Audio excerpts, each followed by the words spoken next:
बढ़ते हैं आगे और बात अगली खबर की। उपचुनाव में चारों सीटों पर हार के अगले ही दिन तेजस्वी यादव ने यह कहा कि बीजेपी की ये आखिरी जीत है।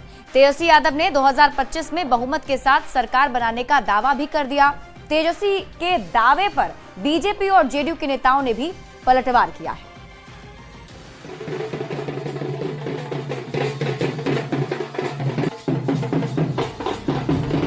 बिहार में जो उपचुनाव था ये इन लोगों का अंतिम ही जीत है। 2025 के पहले सत्ता का सेमीफाइनल माने जा रहे उपचुनाव में आरजेडी की करारी हार हुई। उपचुनाव के नतीजों के बाद आरजेडी चुनावी मोड में आती दिख रही है। पटना के आरजेडी ऑफिस में बदलो बिहार कार्यकर्ता सम्मेलन हुआ।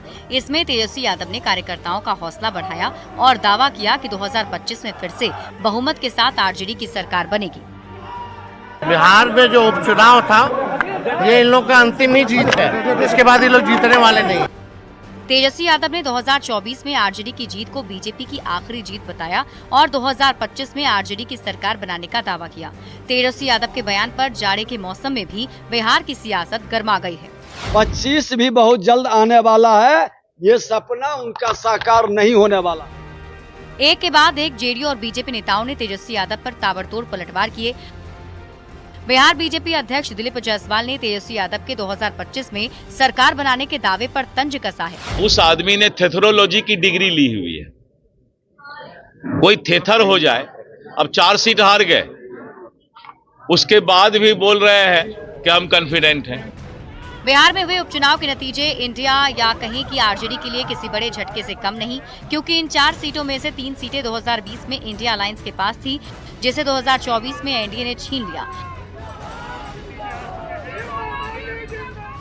हार से हताश कार्यकर्ताओं का हौसला बढ़ाने के लिए तेजस्वी यादव ने 2025 में जीत का बड़ा दावा किया है, लेकिन फायदा कितना मिलता है ये 2025 में ही पता चलेगा।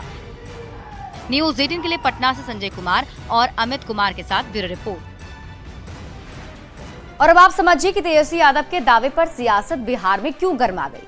2025 के पहले इंडिया अलायंस को तगड़ा झटका लगा है, क्योंकि उपचुनाव बिहार में हुए और चारों सीटों पर एनडीए ने क्लीन स्वीप कर दिया। तेजस्वी यादव के लिए ये रिजल्ट चिंता का कारण है, क्योंकि इंडिया गठबंधन ने अपनी 3 सीटें इस चुनाव में गंवा दी हैं, जबकि 2020 से तेजस्वी यादव के नेतृत्व में ही इंडिया गठबंधन चुनाव लड़ता रहा है। हार के बाद तेजस्वी यादव की पहली प्रतिक्रिया भी सामने आई और जब वो मीडिया के सामने आए तो उन्होंने सबसे पहले यही कहा कि 2025 में हमारी ही जीत होने जा रही है। मतलब ये कि उनकी तरफ से दावा किया जा रहा है कि भले ही उपचुनाव में हार मिली हो, लेकिन 2025 के विधानसभा चुनाव में हमारी जीत होगी। अब तेजस्वी यादव के इस बयान के बाद विरोधी उन पर तंज कस रहे हैं।